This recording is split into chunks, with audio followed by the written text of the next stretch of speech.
MusicalTalk, the UK independent musical theatre podcast. Thanks, Thos. Hello, welcome to Musical Talk. My name is Nick Hudson. Happy New Year and welcome to 2025 or 2025. What would you call it, Hannah? 2025. Hi, everybody, by the way, I'm here. Hello. How are you? Yeah, very well, thank you. How are you? Very well. We're going to be looking to the past and looking to the future this episode. But first, I want to get your thoughts on the latest show we saw, which was your first ever, and dare I say, last ever, Palladium pantomime. Oh, yeah. We went to see Robin Hood. We did, at the Palladium. At the London Palladium. You've never been to a pantomime like this before, have No. you? No, I've never... Well, the first time I went to the Palladium was this year. Yep. To go and see Hello, Dolly. But yeah, this was my first Palladium panto. Yeah. I went. You did go. I did go. And I don't know if it's just because I'm not from around here up until this point, but I don't understand the hype of them. I never really have. Of pantomimes in general? No, or of the Palladium panto. Because out in the sticks, a panto is pretty traditional. You know, your Amdram groups will put them on and they're accessible to everyone.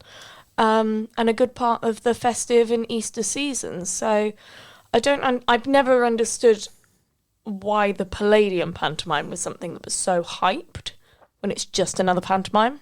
Or not a pantomime. Or not a pantomime, as I have found out. Oh, no, it's not. Yeah, let's not do this, please. Yeah, I would say if you're in London and you can go after work like I did, And you can get a cheap ticket. it's fine. Yeah. But had I travelled for that, Yeah. I would have been so disappointed. I mean, I kind of was anyway, but yeah. I mean, your thing is you're not a big fan of Julian Clary, so if you're I don't going... really know him from anything. Like, my mum likes him. I don't Yeah. know, he's written some books.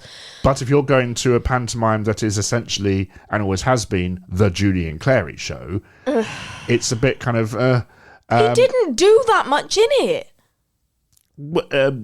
He walks on, says some things, and walks off. Like, that's what he does. You know, he is the but there are people that work far harder in that show. Yeah. Like the ensemble, Undeniably. they earn their money, and I bet they're on a damn sight less than he's on. I'm sure they are. So, and you can see that they really they're so proud of the job and they want to be there. They're putting their all into it. And those dance numbers are not easy numbers. So the fact that they're going out there and absolutely smashing it, however many times a week, I think they are the hardest working people on that stage. Yeah. There's no doubt about it. As they always are. Yeah. If not the band, also the hardest people working. Which I didn't even realise. I thought it was just backing tracks. No. It's a 12-piece band in that show. Well, why couldn't we see them? Why couldn't they get some sort of recognition? They did. They got their hand gesture at the end. Barely. We barely got a smile from some members of the cast at the end. I think the thing with the Palladium pantomime is I was going to say, you've seen previous ones. How Yeah. does it compare for you? Because I've heard some people say this one's really good, but then I've also heard from other people say that this one is a real letdown this year. So I'd like your thoughts on it. the big letdown is the absence of Gary Wilmot playing the dame, or the big letdown is the lack of a dame in this show. I don't really associate Robin Hood with being a pantomime. See, for me, it's one of the ones that I remember the local community theatre group putting on when I was younger. I remember seeing that. But you did have your dame character. You had your Maid Marian. You had your Robin Hood. So we had Jane McDonald as Maid Marian, who was fine, but I'm not really familiar with her. But a lot of the audience were very familiar with her, and they were making themselves known. Please don't be annoying in the audience. Oh, God, that woman was awful. But I always appreciate the spectacle of it. It is very dazzling and impressive. I do like Julian Clary, but I like camp humour. I like camp humour, but when it's funny. Yeah. Okay. Well, and it just wasn't. A lot of it fell flat, I think. Humour's relative. I think it's every time I see it, I think, I'm not going to go next year because it's exactly the same as last year, and yet I still go. I feel like coming in now at this point and being the first one to, out of us two, this being my first time seeing it, I feel like a lot of the cast are done with it. They're just there. Cash grab done. That's the vibe I get from some of the principal cast. Now, for me, a standout was Nigel Havers. Yeah. Absolutely knocked it out the park. I really enjoyed him in it. I wish there was more for him to do. That's the gag, though. He's always wanted more for him to do. Oh, I just wish, because he was one of the strongest members of the cast. And what was the other highlight? Oh, the celebrity guest. Yes. So in this pantomime, they obviously knew that it was getting a bit stale. So they literally wheel someone out halfway through, and I use the term loosely, Act 2. Not halfway through, but just towards the walk down. And the night we went to see it, we got the king of pantomime himself, Christopher Biggins! Which was lovely. I loved it. I was so happy at that point. Yeah. And it made me wish we'd just gone to Woking to go and see him in a pantomime. Because I think it would have been a more entertaining evening. Yeah. Anyway, cheaper. That's a Palladium pantomime. They've already announced it's happening this year, which seems odd to say. Wonder what it'll be. Is it the 10th year this year? The 10th year. So this year. So they need to do something spectacular or something very different for its 11th year. My review on it, honestly, is it's a thing. It's there. If you don't have to travel to it and can get it last minute at a reasonable price, good luck. Go. But if you actually have to make plans and travel and pay for a hotel and car or train or whatever, it's not really worth it. But for some people it is, obviously. Go and support your local Amdram groups instead. Or, as well as, if you can spend that much on the Palladium Panto for what it was, go and support your local Amdram theatre groups, your local theatres, the people that don't get paid for it and just do it for the fun of doing it. We've had some previous voices from the podcast because this is our 19th year of podcasting, ladies and gentlemen, which is terrifying in itself. You're getting old. Older. So we're going to some of the old presenters and friends to talk about their highlights. Let's start with our friend and MD, musical director friend. This is a lovely message from Andrew Corcoran.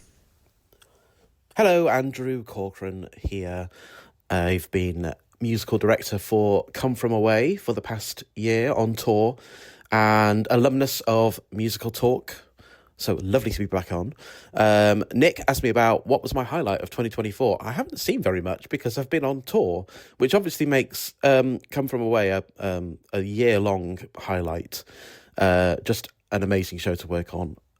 Such lovely people. Anyone who came to see it will know why. Wasn't it great? But I could offer a highlight just away from Come From Away as well. And it's a really obvious one. But I was just so happy to see Wicked Act 1 transfer so well to film. Just loved watching that film for the first time. And just in awe of everyone who's worked on that movie, played a small part or a big part or whatever. You are all amazing, and we really can't wait to see later this year how the rest of it pans out. I want to follow that with a message from our friend Dimitri. You'll see why. Hello, Musical Talk. This is Dimitri Lamprey, and this is a little review for 2024 and the good things that happened for myself. I mean, the main thing that happened for me was the Wicked movie coming out. I was very lucky to play a very small role in this movie, and it was amazing to watch on screen. And also in part 2, I'm also featured as well. So I'm looking forward to this year as well. So, and also another thing that happened is I managed to set up my own Santa company, which was very successful over the Christmas period. Thank you very much. Thank you, Dimitri. Going to play one more voice message. This is from our good friend David Herzog. Nick Hudson, you old card sharp, you. Hey there, fella. And hey there, musical talkers. I'm just down here in London for the press night of Wicked. go get yourself a drink, Jeff, on me, and I want my pen back. I think the highlight for me this year has been the rising popularity of the Hollywood musical. I have my thoughts on the film Wicked, of course, positive and negative, as I'm sure most of you do as well. But what excites me is that I'm seeing merchandise, books, posters, sky high, all for a Hollywood musical, which was a genre that was officially declared dead in the mid-'80s after a chorus line came out. I'd love for studios like Universal to take this even further by spearheading more successful musical theater films, making them more viable for the future as an art form. Who knows, maybe we'll get our first Broadway-inspired theme park attraction at the Universal Parks. Defying Gravity already sounds like a roller coaster. Combine that with a Cats-themed playground and a recreation of the town from Best Little Whorehouse in Texas, and Broadway fandom could really be on the rise. Sorry about that joke. I've been doing panto this season, and living in the UK will just do that to your sense of humor. Happy New Year, musical talkers, and Happy New Year, Nick. Back to you. Thanks, David. Thanks, Dimitri, and thank you, Andrew. You can't deny this has been Wicked's year, can you? Oh, well, it was a year where it was a thing. It was certainly a thing. But more importantly for you, it was the first time you were introduced to Wicked. You've been wickeded this year hard, haven't you? I have. This year was the first time that I had ever seen Wicked on stage. I was lucky enough to go and see it back in the summer. Something like that, August. It was whenever Eurovision is. Exactly, it was Eurovision night, so the whole theatre was dead. That was my first time ever seeing it on stage. It had always been one of those shows that I had on my list. My mental list of shows that I'd like to see, but it never made its way to the top or as a priority on my list. I guess I always thought it's one of those that's not going anywhere, and if it did go somewhere, I wasn't that fazed of not seeing it. But I feel like the film has put a very different spin on Wicked in the last few months. But, I mean, seeing it on stage was impressive. I remember at the time in the interval thinking, why do people like this so much? And I kind of still stand by that, I guess, as we're now in the longest interval ever before we get part 2 of Wicked come out. But no, I think... Yeah. I certainly agree with what David said, especially it's nice to see a film musical resonate so much with people. I haven't really seen that since Hairspray, dare I say. Oh, I love Hairspray. But I was kind of too young when that film went in 2007. But I remember the good thing Hairspray did, and it had a cast that had so many people from so many different eras. So you had John Travolta and Christopher Walken, you had Amanda Bynes and Zac Efron. Am I getting these young people's names correct? And Wicked kind of has done the same with Jeff Goldblum and Ariana Grande, could you say? You know, two very different age levels of performers. And it's just nice to see it being popular again. Oh, here we go. So well done to... Do you think that this is obviously the most popular that it's ever been? Because it's like you said, all these people are suddenly discovering it, but it's been around for how long? I think it's, yes, way more popular than it's ever been, but in my little musical theatre circles, it's always been the show. Did you find it weird that I'd never seen it before? No. Considering that I'm partial to musicals, I've made trips to come and see shows, but I'd never been to it. No, and I knew nothing about it.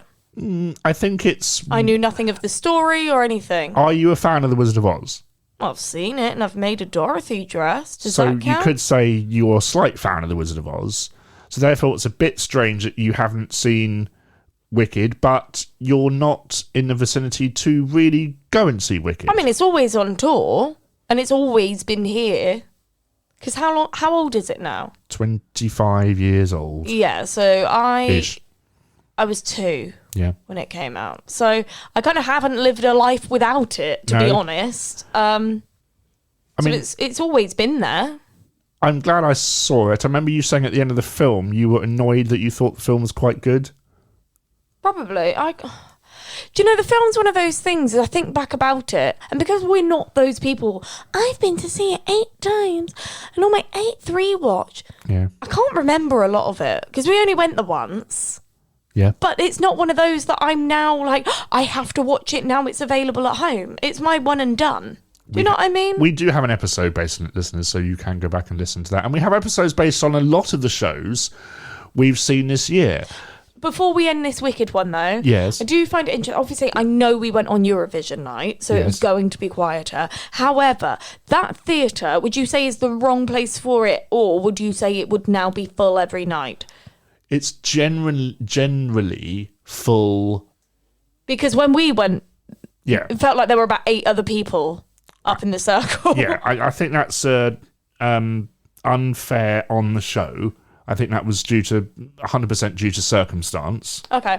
I just wondered like how it had been compared. Every time I've been to see it, which is a lot, it's been packed, huge response, and that is only going to carry on. What is it for you that has made you go back to see it again and again? I like the songs. Mm-hmm. I like... I was talking to our friend Jonathan Cohen about it recently, and he was saying... he thought about it and thought it was What, his review of the film? Oh, it was too loud. I couldn't hear it. Yeah, but he said it's been it's been a month or two. He's thought about it. And he thought it was okay. I said, yeah, but at least the songs are good and they're written with skill and craft, which is a lot more than you can say about some film musicals, La La Land, and it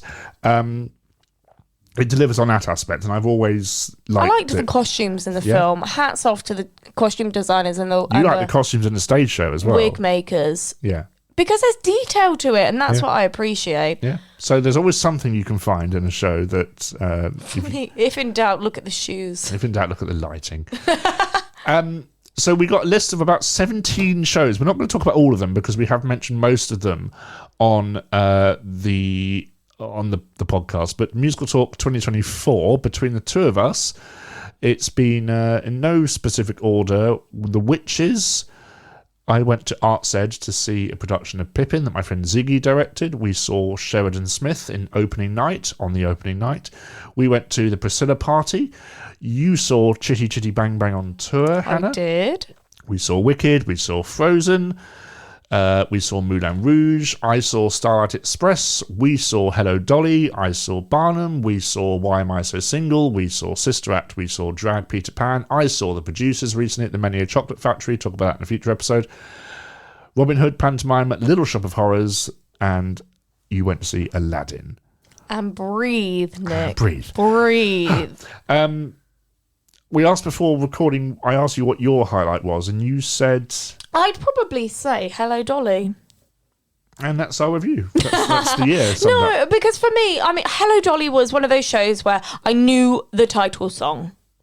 But other than that, I knew nothing else of the show. I didn't know the plot. I didn't know any of the other songs. It was just a complete unknown to me. So to actually get to go and see it, and it was at the Palladium, which was another bonus, and it had a stellar cast in it. Yeah. It was one of those pinch me moments, to see Imelda Staunton actually on stage. It was incredible for me because I'd never seen her on stage before. Getting a mid-show standing ovation. Oh my goodness. I loved her. I loved that show. It was one of those I didn't realise I'd like so much. And it was always one of those I thought, I'm not really, one of those, but then I loved it. Good. I loved it so much, and a lot more than I thought I would. And I think one of the surprising things for me as well was you'd never seen it. So it was one of those real shared experiences for both of us. It's really rare for me to be able to watch a show with you and you say, I don't know what this is about either, because you know everything. Well, that's very kind of Because you. it's now not. I've seen Hello Dolly, I've now seen every musical in existence, so thank you. Absolutely. No, but you know what I mean? Like, for both of us, and because it's your interest and it's been a lot of your life, and you have had a lot more easier access to theatre than perhaps I have, and you've lived a little bit longer than I have too, so you've had more time to get some more shows in. But to actually be able to go to one of these together, to a show together, and neither of us knew anything what was going to happen, for me it was a real highlight for all those elements, as well as it was a bloody good show. Yeah. The only thing I think, looking at the list, that we've had for that this year, even though we together didn't see it this year, I guess you could say Why Am I So Single, but that's an original story. We also had it with The Witches, didn't we? Back in November 23. in 23. God, that long ago. I know. Yeah, I'd say a bit of that. Let's go stateside now to hear what our friend John over in New York has to say about his highlight for 2024. So this is John Sweeney from New York, wishing everybody a happy 2025. And I've got one new and one old and in my best of 2024. So the best of the new things that I saw this year, I think would have to be Death Becomes Her. Completely transformed a very funny movie into a stage show that was sharper, funnier, more clever, and had a wonderful physical production and superb performances by Megan Hilty and Jennifer Simard and Christopher Sieber. Comedy gold, up and down, top to bottom. Wonderful special effects and a really bright and bouncy score.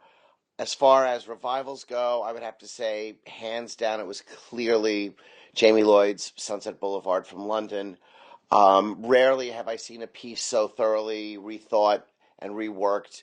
And for me, it really worked. I thought it was terrific. The use of video, the focusing in almost completely on the characters was just wonderful. Plus, Nicole Scherzinger and Tom Francis were just superb. And Scherzinger is giving the performance of her career. And that's that. Thanks, John. You're quite interested in Death Becomes Her, aren't you? I can't wait to see this. I want to go so badly. I love the film. Yeah. I love the film. It's one of those, whenever I'm feeling down, you just stick on Death Becomes Her, and it's absolutely iconic. It's one of my favourites. Where does it fall in your category of things? I would want to see it on stage purely for the magic.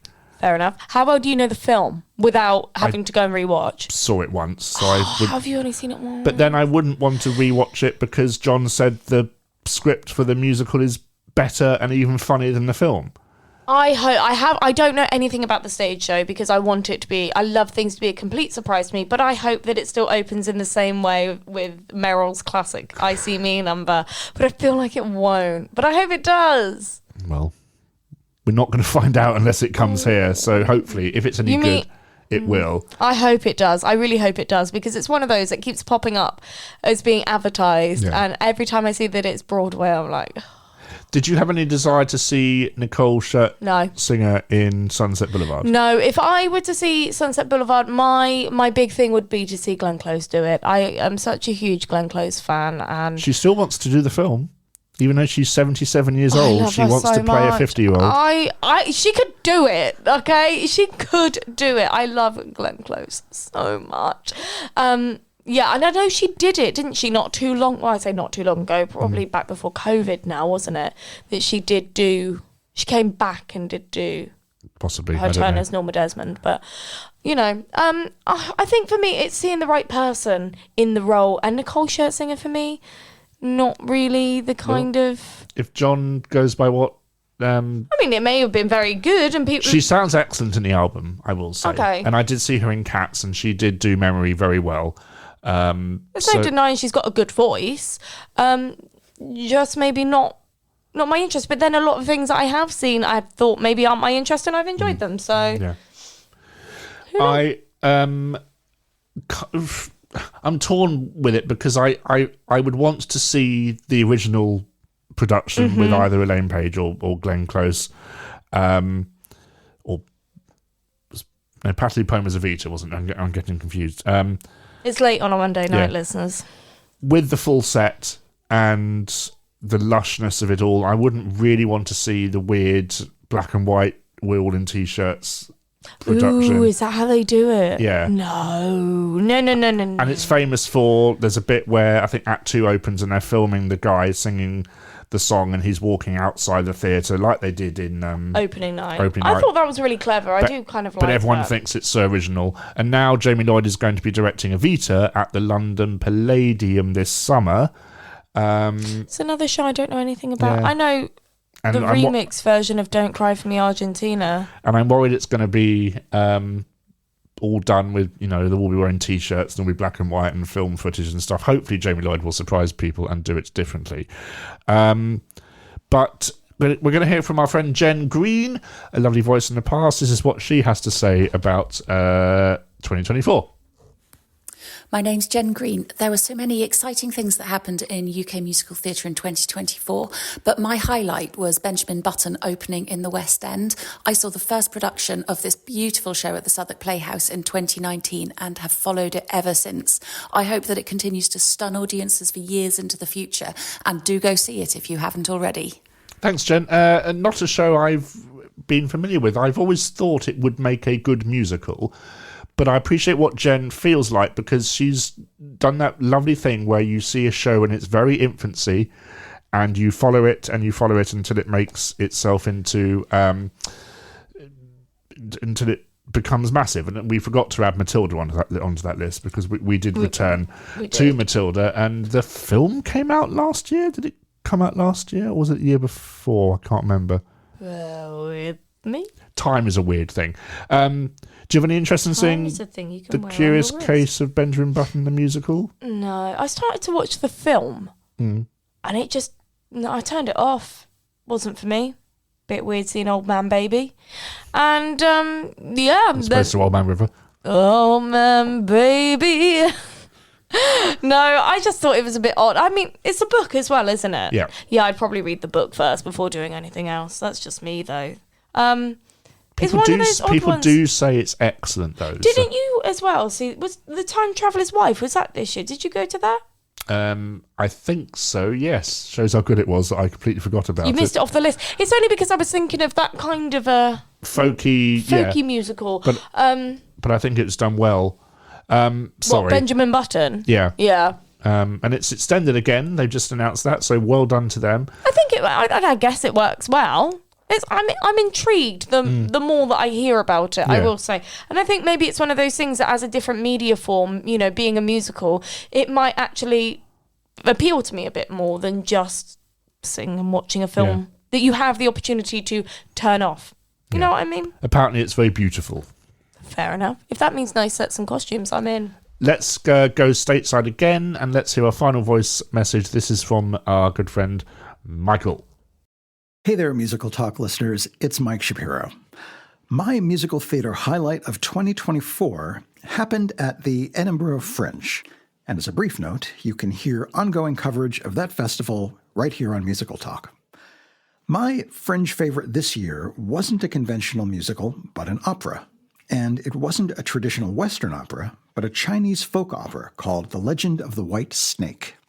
The show was presented by China Beijing Northern Kungfu Opera Theater, I'm sure I mispronounced at least some of that, who traveled an impressive distance to share some of their art with Fringe audiences.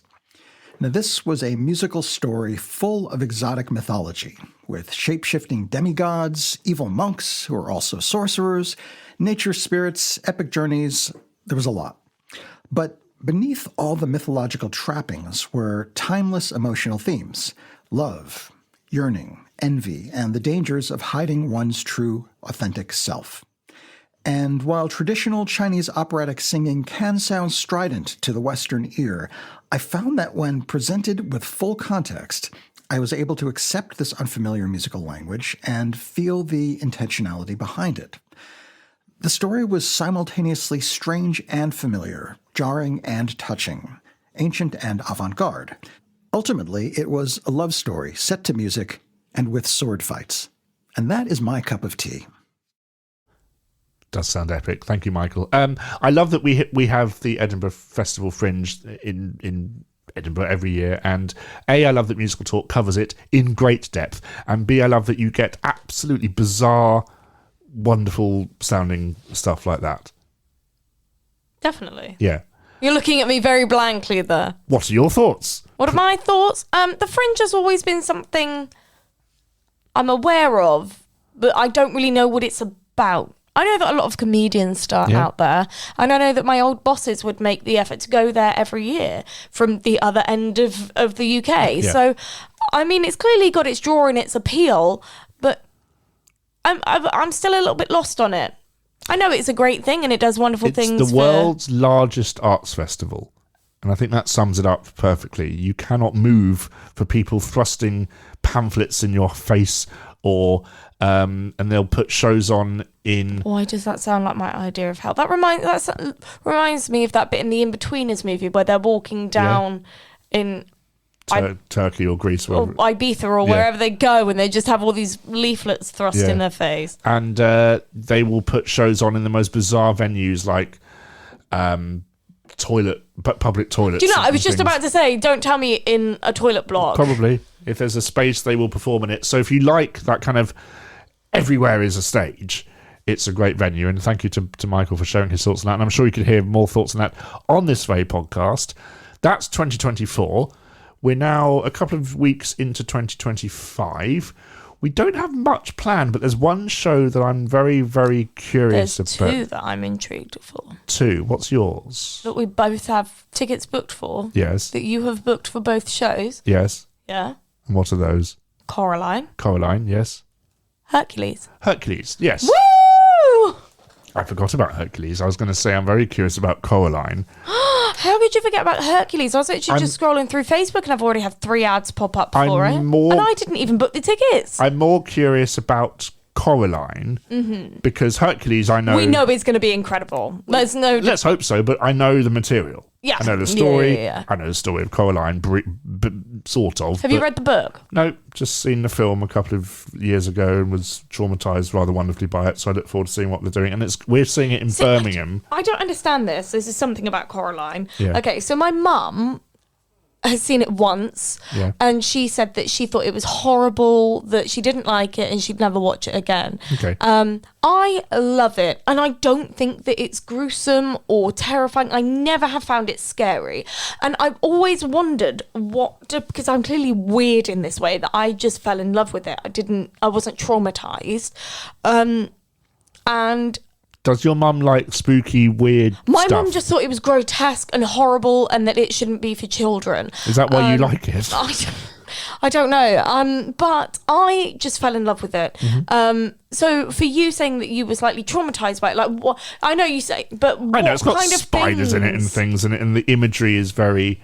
I've always been curious when people say I don't like that film. Oh, I loved it. What is it that kind of makes people like ugh to it? I think it's the spider element. Am I right in that fact? There's spider imagery towards the end. I think it's just generally quite creepy, and I do like that.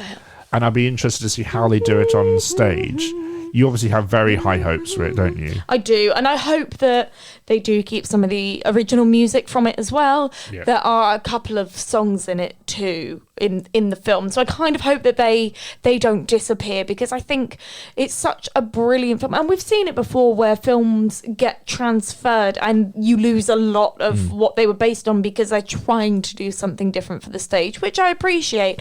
But I think in this instance, because a lot of the audience will be people who grew up with this film, and a lot of people have it as their comfort film, me included, hi, we're the weirdos out here, it's very close to a lot of people, and I think steering away too much from the original film or from the book, it will be a little bit of an injustice, but visually it can be so stunning, and I really hope that they don't go minimalist on it, because we saw this with Charlie and the Chocolate Factory on tour, you see it with other shows, they really scale it back, and I think Coraline can be such a visually wonderful film that I really hope, especially in the other world, the whole point is that contrast between the grey of Coraline's and the bleakness of her ordinary life, and then this wonderful, incredible, vibrant nature of the other world. I hope that that's something that's kept. And people think it's a Tim Burton film, don't they? It's not.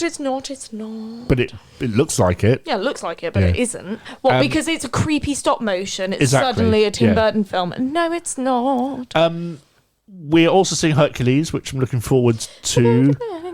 It's from Germany, and we're also seeing the composer of Hercules live. Oh yeah! In March, the legendary Alan Menken. So we look forward to that.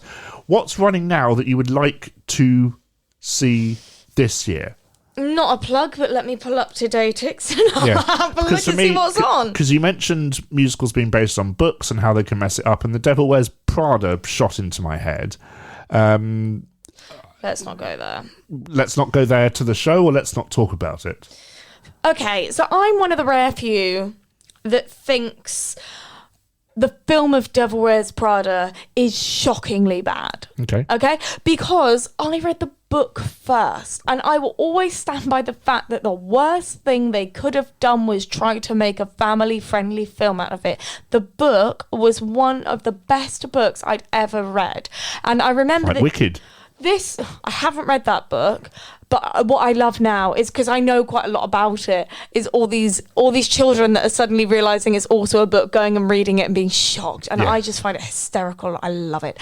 But The Devil Wears Prada is an incredible book. It's one of the things I'm most grateful for my mum. And she said, whatever you do, read the book before you watch the film. And I'm a Meryl Streep fan. I was like, no, I just want to watch the film. She was like, whatever you do, Hannah, please read the book. So I did, and my God, was I grateful for that, because the book was incredible. I loved it and I couldn't put it down. I watched the film and I was so disappointed by how much it just didn't live up. They sanitized it, did they? Oh my goodness. The worst thing the one way that they could have made that book as good as it could have been was just make it an 18. Make it an 18, put all the grisly details. By 18 for American French, she means rated R. Oh, yeah. Because it's nothing like the film of Devil Wears Prada. It's nothing like the book, and the book is so much better. But I think the die-hard fans of the film, to then go and read the book, they'd be severely disappointed, because they'd be like, well, this isn't what I know and love. So, because I finished the book and then I watched the film straight away. So it was all fresh in my head and I was gutted. And I just worry that the stage show is going to lean too much on the film. Sure it will. And it's going to try and live up to the film, and people will probably kick off that it's not Meryl Streep, she doesn't look like her, and all that. And I'm just like, no, can we not just have the book? Well, With the car crash and the swearing. I hear from various people's side that the stage show is not particularly good, but it's the kind of thing I'd be interested to see. Women in their 30s who like Prosecco and then go and see a film, or go and see a stage show of a film that they like. That's the vibe I get from it. Okay. Feedback at musicaltalk.co.uk for any complaints you may have, and I will pass them on with great glee to Hannah. I'll file them. Anything else on your list that you'd like to... You're seeing Les Mis this year, aren't you? Yes, I am. You've never seen it on stage, but you do like the material. Yeah, I mean, I know it, and I've seen the film many a time, and back when, for me, Les Mis hit what Wicked is now. Do you know when it was out and it was really big and everybody loved it, and I was part of that bandwagon that a lot of people are on with Wicked now, so I knew it back to front. I went to the cinema 7 times to go and see the film. Your face and your heart are breaking right now. So, thankfully, they didn't release Les Mis in 2 parts. No, which they could have done, but they didn't.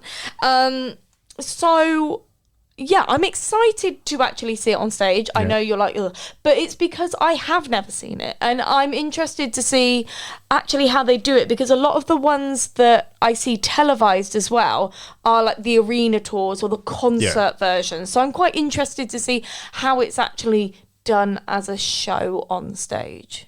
It's a shame you never got to see the original show with the famous Revolve, but sadly those days are... You'll win some, you lose some. ...are over. But yeah, that's... Going back to your question. Yeah. Oliver is one I'd like to go and see. Oh, yes, yep. Because I do like Oliver. And I've only ever seen it on stage once, so I would quite like to go and see that. Oh no, we might have to go back to Matilda again. Right, I keep seeing posters on my way to work coming out of the tube station for Titanic. Yeah. Now, how much do you know about this? And I know it's a retelling of Titanic with Celine Dion songs. I know. I'm kind of up for that. I think that might be you and Andrew Keating evening. Am I kind of up for that? Do you know anything about Hadestown? I don't, and it is a show I would... I've always been intrigued by it. That many people are curious about. They've just announced they're doing a screening of it with the original Broadway cast who are coming to the UK, and they're going to film it, which is excellent. So that'll be restored. Also, we have to say Frozen is coming to Disney Plus this year. It is. Which would be lovely. And I think Aladdin was meant to be filmed as well, and we're still waiting for that to be released. But I do like how we are seeing more pro shots becoming easily accessible in cinemas. I also want to mention that we are going to be seeing a play of a TV show called Inside Number 9. Now, I know it's not a musical, but it could be. Who knows? Who knows? At this point, who knows? It opens... If it contains one song, can we talk about it on the podcast? Possibly. Yes. If it opens... I think it opens this week, and they've announced absolutely nothing. I'm so excited for it. They had additional casting up, didn't they? And they've now removed that. So... All they've said is it has gunshots and pyrotechnics and loud noises, so I'll be in... And there's an outline of a rabbit on... A hare. Yeah. Either way. That's it. That's all we know. In every episode of Inside Number 9, a hare features somewhere. So really? I didn't know that. That's why that's there. The other one, in answer to your question, I'm quite intrigued about the Great Gatsby musical. I'd quite like to go and see that. So I do like the Great Gatsby. That's what I would like to see, because I've read the book, I've seen the film. This is one of two musicals that was on Broadway of The Great Gatsby. So we really, when the film came out, I had the soundtrack to the film as well. I loved that. I just like the whole vibe of it, and I quite like the story too. And that's going to the Coliseum, another theatre you haven't been to. So I have been to the Coliseum. Thank you. Yes, I saw Sweeney Todd there. Oh yes, we haven't seen a real musical there. So. By which I mean you saw a concert production. I saw it, I did. Yeah, it was a E&O concert production of Sweeney Todd. No way am I going to downplay Sweeney Todd, one of my favourites. I was going to say, downplay Stephen Sondheim's Sweeney Todd on Musical Talk. Nick Hudson. Never. And that's it. That's our kind of look to the past and look to the future. I will say the highlight for me was probably Barnum, which I saw at the Watermill Theatre. In Newbury, and it was one of my favourite scores, and it was a production that was done incredibly well. You can go and listen to me and Robert talk about that if you want. But Hannah, thank you. Thank you. Before we go, what are you most looking forward to this year? Stage-wise, whether we've got tickets to it or not, what are you most looking forward to with theatre this year? It's a tie-up between Hercules and Coraline, which is why musicals I am looking forward to Inside Number 9, but it's Hercules and Coraline, which is why it's kind of two things we have planned, solidly booked. That we are going to. Yeah. Also Wicked Part 2? Wicked Part 2, yes. And yeah, I'm looking forward to that. I think it's a better story than Part 1. I feel like more actually starts to happen. Yeah, funny that. And it'd be interesting to see, as we talked about when we talked about Wicked, the film, how are they going to release it? Are they going to release the first one back in the cinema? Are they going to do double bills? Is it going to be, will there be a fan edit where someone compiles it into the actual length that the film should be? What are the new songs going to be like that apparently Cynthia Erivo is writing with Stephen Schwartz, which is very odd. So yeah, lots of stuff to look forward to.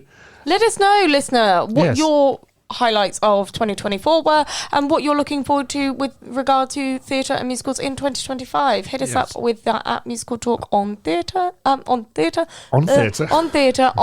Twitter, now X. Yep. Instagram, Facebook. Please let us know. We'd love to hear from you too. If you've made it this far, please let us know. Or just feedback at musicaltalk.co.uk. That'll be fine. Thank you very much, Hannah, and we'll have you on Nick. soon. And thank you for listening. Happy New Year. Happy New Year. Bye-bye. Thank you for listening to this week's episode of Musical Talk. To find out more about the world of Musical Talk, you can visit our website at musicaltalk.co.uk, where you'll find all our episodes, or you can listen on Spotify, Apple Podcasts, or YouTube. Please follow us on Twitter and Instagram at Musical Talk.